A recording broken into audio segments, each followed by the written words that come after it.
तिरंगा घर घर तिरंगा हर घर तिरंगा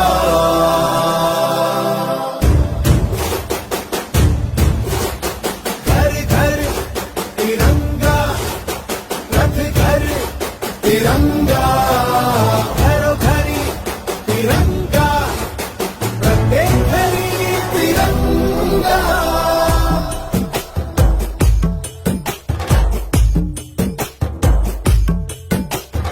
आसमान को पाना है, आसमान से आगे जाना है। नए भारत की नई कहानी अब आसमां को सुनाना है।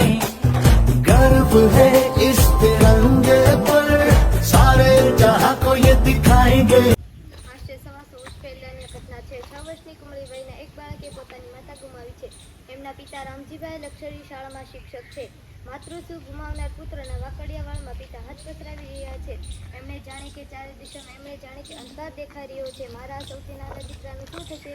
હું એને સંભાળી શકીશ, એની માતાનું સ્થાન લઈ શકીશ. થોડી જ વારમાં જેમણે મક્કમ નિર્ધારણ કરી લીધો.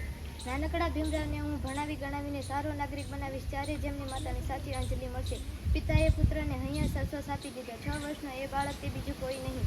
આપણા દેશના બંધારણના ઘડીવાર ડૉક્ટર બાબા સાહેબ આંબેડકર. એમનું મૂળ નામ ભીમરાવ. માત્ર 6 વર્ષની ઉંમરે એમની માતા ભીમાબાઈનું અવસાન થયું. દલિતો અને પીડિતો માટે જીવન સમર્પિત કરનાર ડૉક્ટર બાબા સાહેબ આંબેડકરનો જન્મ મધ્યપ્રદેશ રાજ્યના મહુ ગામમાં 14 એપ્રિલ 1891માં થયેલો. ભીમરાવ રંગે ધવળના હતા. એમનું કપાળ વિશાળ હતું. વાળ તો એવા વાકડિયા કે જોનારાની આંખ ઠરે. નાક તો ચૂકડ પણ આંખો પાણી જાય. પરિવારમાં એ સૌથી નાના એટલે મા બાપના લાડકોટ સારી પેટે પામ્યા, પરંતુ દુર્ભાગ્યે માતાનું સુખ પેલું છીનવી દીધું હતું.